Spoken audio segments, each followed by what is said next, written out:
भारत का प्रेशर था? ये एक पहला क्वेश्चन ये है कि क्या भारत ने इसको इनिशिएट किया है?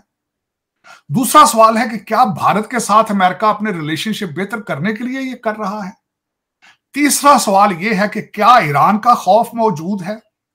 नॉर्थ कोरिया का खौफ मौजूद है क्योंकि माजी में आपके ऊपर एलिगेशंस थी कि आपने ईरान और नॉर्थ कोरिया को टेक्नोलॉजी ट्रांसफर की है। चौथा क्वेश्चन ये है कि मौका अच्छा है कि ये आईएमएफ में फंसे हैं, इकोनॉमिकली कमजोर हैं और जितना दबाया जा सके इसको दबा लेंगे। चार क्वेश्चन। सबसे पहले तो ये देखने वाली बात ये है कि ये पहला मौका नहीं है पाकिस्तान के ऊपर सैंक्शंस लगाए जाए। पाकिस्तान के ऊपर पहले भी सैंक्शंस लगाई गई थी। चाइना की 3 कंपनियां थी, बल्कि 13 कंपनियां थी जिसने 2 दफा ये लग चुकी हैं सैंक्शंस पहले पाकिस्तान के ऊपर, ये पहला नहीं है। इसमें जो मैथ्यू मिलर साहब ने कहा, और यहां पे ये भी जरूर बताना चाहूंगा कि अमेरिका ने आपके ऊपर सैंक्शंस लगाई हैं कि आप अभी मिसाइल बिल्ड भी ना करें, लेकिन खुद इसराइल को भी रिसेंटली $3 बिलियन का असला दिया है गाजा के लिए उन्होंने। तो ये अगर देखा जाए तो ये आर्मामेंट की पिलफरेज नहीं है, ये बेसिकली ये जियो पॉलिटिक्स का हिस्सा है। ये जियो पोलिटिकल इसके पीछे मोटिव्स नजर आ रहे हैं, जिसमें साथ एक फैक्ट शीट भी दी गई है इस चीज के साथ जब उन्होंने इस चीज का ऐलान किया है। चीन की कंपनी शियान लोंगेडे टेक्नोलॉजी डेवलपमेंट कंपनी है, एक कंपनी का नाम ये है, दूसरी का नाम फिलमेंट कंपनी है, और तीसरी इसी तरह की कंपनी है। और जो रूस की कंपनी है मिन्सलिक व्हील ट्रैक्टर प्लांट है जिसके ऊपर उन्होंने सैंक्शन लगाए, जो गाड़ियों के चिप्स देते हैं। ज़हरा बलोच साहिबा ने जो हमारी फॉरेन ऑफिस की है, उन्होंने कहा है कि अमेरिकन जो है वो शवाहिद को, एविडेंस को देखे बगैर ही ये सैंक्शंस लगा देते हैं, और उन्होंने इसको डिनाउंस किया है। लेकिन America is very serious about it, उस वजह से कि उन्होंने कहा है कि हम ना सिर्फ इन ऑर्गेनाइजेशंस के एसेट्स फ्रीज करेंगे, बल्कि इनके अमेरिका आने पे पाबंदी लगा दी जाएगी। इस वक्त एक बिलखसूस हमारे कई मीडिया ने इस चीज को नहीं उठाया। पाकिस्तान के अमेरिका के अंदर एक पाकिस्तानी अंडर अरेस्ट है फेडरल कोर्ट में, उसका नाम मोहम्मद पहलवान है, उसका नाम भी फनी है। He is under arrest in the US right now. उसके ऊपर एलिगेशंस हैं पहले ही कि इसी सामान को इस तरह की खरीदो फरोख्त करके पाकिस्तान उसको ले जाने के लिए, और उसको 20 साल की सजा का सामना है। फिर इसी तरह उसी को कोस्ट गार्ड है, उनके साथ झूठ बोलने की एक एलिगेशन है, झूठ बोला है उसने कोई, उस पर भी 5 साल सजा की उसके चांसेस हैं। फिर उसके बाद इस पे ये भी एलिगेशंस उन्होंने लगाई हैं मैथ्यू मिलर साहब ने, और इस ये रिपोर्ट जब मैंने पढ़ी है कि जो रिसेंटली अटैक हुआ है रेड सी के अंदर अमेरिकन शिप के ऊपर, उसमें इसी किस्म के मिसाइल के ये पार्ट्स जो हैं वो इस्तेमाल हुए हुतियों की तरफ से।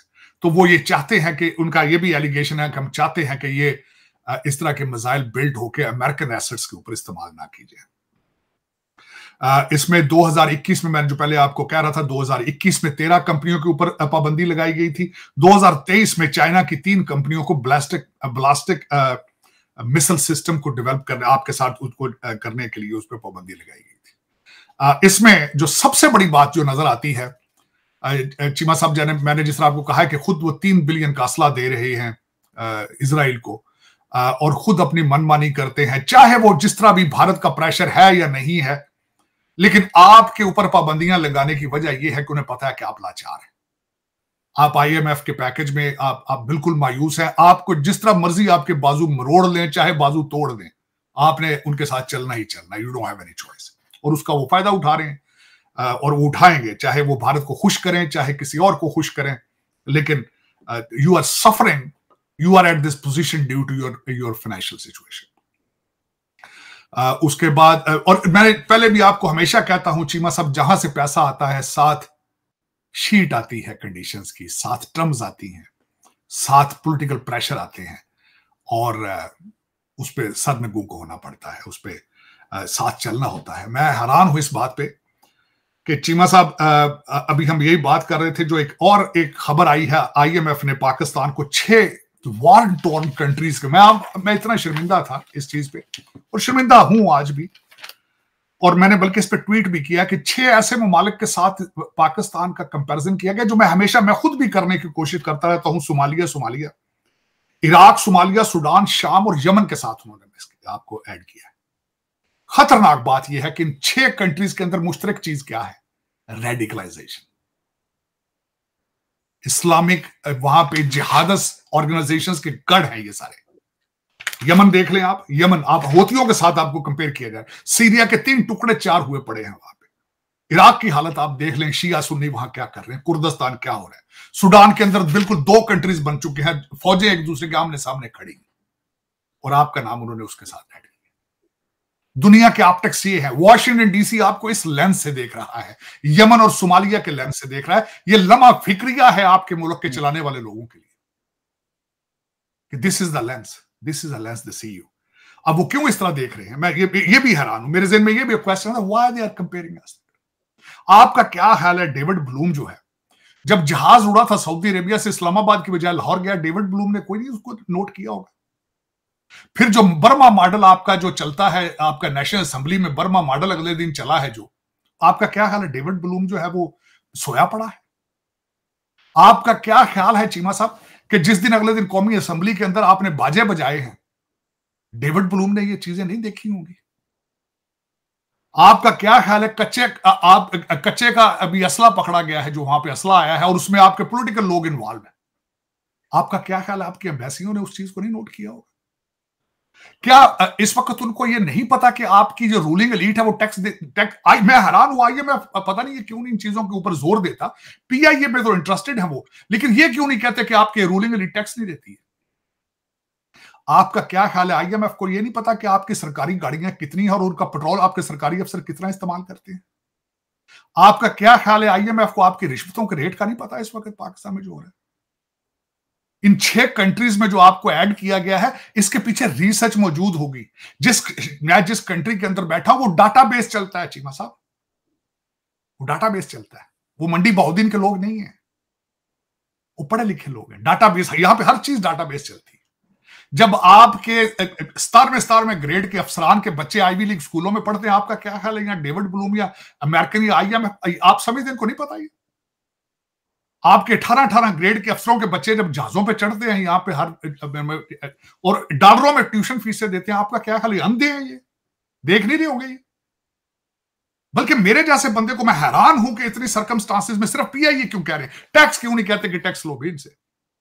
आपकी रूलिंग एलीट टैक्स नहीं देती, आपके जितने एमएनए हैं सारे ये टैक्स नहीं देते ये। और टैक्स एक फंडामेंटल इनकम होती है एक सोसाइटी में, एक कंट्री की, एक हर जगह। मैं अगले दिन मिसाल दे रहा था चीमा साहब, न्यूयॉर्क सिटी 4 किस्म के टैक्स दे रहे हैं वहां पर लोग रहने वाले। फेडरल टैक्स है, स्टेट टैक्स है, सिटी टैक्स है, सेल्स टैक्स है, 5 मुख्तलिफ किस्म के टैक्सेस। तो आप एक किस्म का टैक्स भी देने के लिए तैयार नहीं है, ये क्यों, क्या वजह है? और उसमें चीमा साहब मैं हैरान हूं कि आपका जो हालात उन्होंने कर दिए हैं, कच्चे का असला जो पकड़ा गया, मैं हैरान हूं उससे। उसमें सुना है सिंध का कोई आपका मशीर है, उसके लड़का वो स्मगलिंग कर रहा, सारे असला जो लाया गया सारा वहां से लाया गया था। और सारा मुल्क ही कच्चा बना पड़ा, पक्का तो है ही नहीं आपका कुछ भी, सारा मुल्क ही कच्चा। इस वक्त जो मुर्शद पाक है, उनकी मैडम का गैस्ट्रो निकल आया है, लेकिन उन्होंने इस बात को नहीं मानना।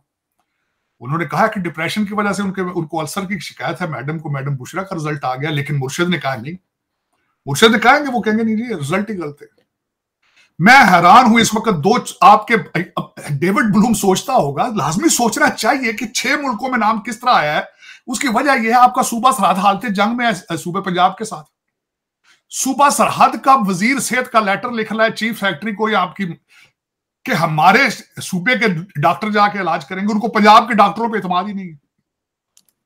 मैडम मरियम नवाज जो एलिगेशन लगा रही है, कहते वो जो खतरनाक डोर है पतंगों की, वो सारी सूबा सरहद से आ रही। और देखिए ये चीमा साहब दर हकीकत इसमें, और ये आज की स्टोरियां नहीं है, स्टोरियां ये बहुत पुरानी है, 1947 से ये चीजें इस तरह चलाई जा रही हैं हमारे पाकिस्तान के अंदर। लेकिन ये अब आहिस्ता आहिस्ता ढोलकी बजनी शुरू हो चुकी है, और सिर्फ डॉलरों की वजह से। मैं बल्कि एक और चीज पे मैं हैरान होता हूं चीमा साहब, ये वेस्ट आईएमएफ क्या सोचता होगा कि इनका हर चीज शॉर्ट टर्म है, लॉन्ग टर्म क्यों नहीं है? ये लॉन्ग टर्म प्लानिंग क्यों नहीं करते, ये कि पाकिस्तान अपने पांव पे खड़ा हो जाए?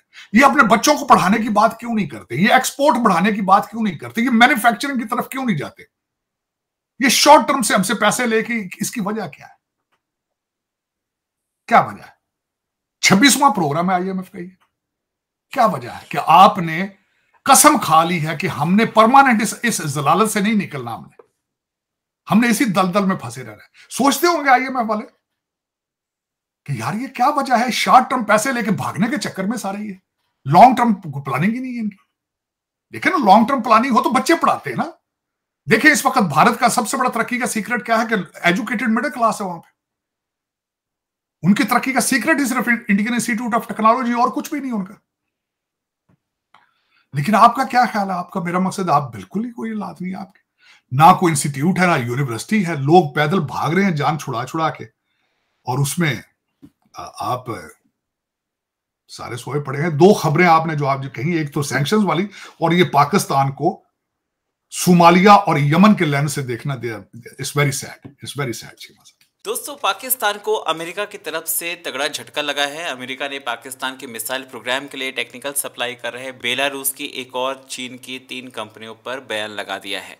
अमेरिका के इस कदम से बौखलाए पाकिस्तान ने कहा है कि एक्सपोर्ट कंट्रोल का राजनीतिक इस्तेमाल किया जा रहा है। पाकिस्तानी विदेश मंत्रालय ने शनिवार को बयान जारी करते हुए कहा कि अमेरिका की ओर से पाकिस्तान के बैलिस्टिक मिसाइल प्रोग्राम की सप्लाई कर रहे कुल 4 कंपनियों पर प्रतिबंध लगाए जाने की निंदा की है। अमेरिका की ओर से किए गए दावे को पाकिस्तान ने एक्सपोर्ट कंट्रोल का राजनीतिक इस्तेमाल करार करते हुए खारिज कर दिया है। अमेरिकी विदेश मंत्रालय की ओर से जब इस प्रतिबंध की जानकारी दी गई तो उसके बाद से पाकिस्तान के विदेश मंत्रालय ने भी विदेश मंत्री मुमताज जहरा बलूच के हवाले से एक बयान जारी किया गया।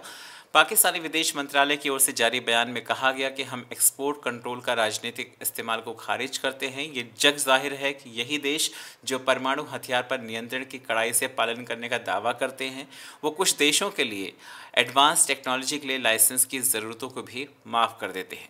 पाकिस्तान के विदेश मंत्री के बयान में आगे कहा गया कि इस तरह के भेदभाव दृष्टिकोण और दोहरे मानक से परमाणु हथियार पर नियंत्रण रखने वाली अथॉरिटी की विश्वसनीयता पर सवाल उठते हैं। साथ ही इस तरह से सैन्य असमानता को बढ़ावा देने से क्षेत्रीय और वैश्विक शांति और सुरक्षा के उद्देश्य भी कमजोर होते हैं। इससे पहले भी बिना कोई सबूत दिखाए कंपनियों को पाकिस्तान के बैलिस्टिक मिसाइल प्रोग्राम से जुड़े होने के कारण उनको प्रतिबंधित कर दिया गया था। लेकिन पाकिस्तान को यह समझ में नहीं आता कि धुआं वहीं होता है जहां पर आग लगी होती है। तो जाहिर सी बात है, दुनिया का कोई भी देश भरोसा नहीं करता और आप शक के दायरे में हमेशा रहते हैं, और रहना भी चाहिए, क्योंकि आपके कारनामे ही कुछ इस तरीके से हैं कि कोई भी देश आप पर शक ही करेगा। जैसे आपने हाल में ही रशिया को धोखा दे दिया है, उसको इतना गंदा चावल भेज दिया है कि रशिया ने ही आपको फटकार लगा दी है।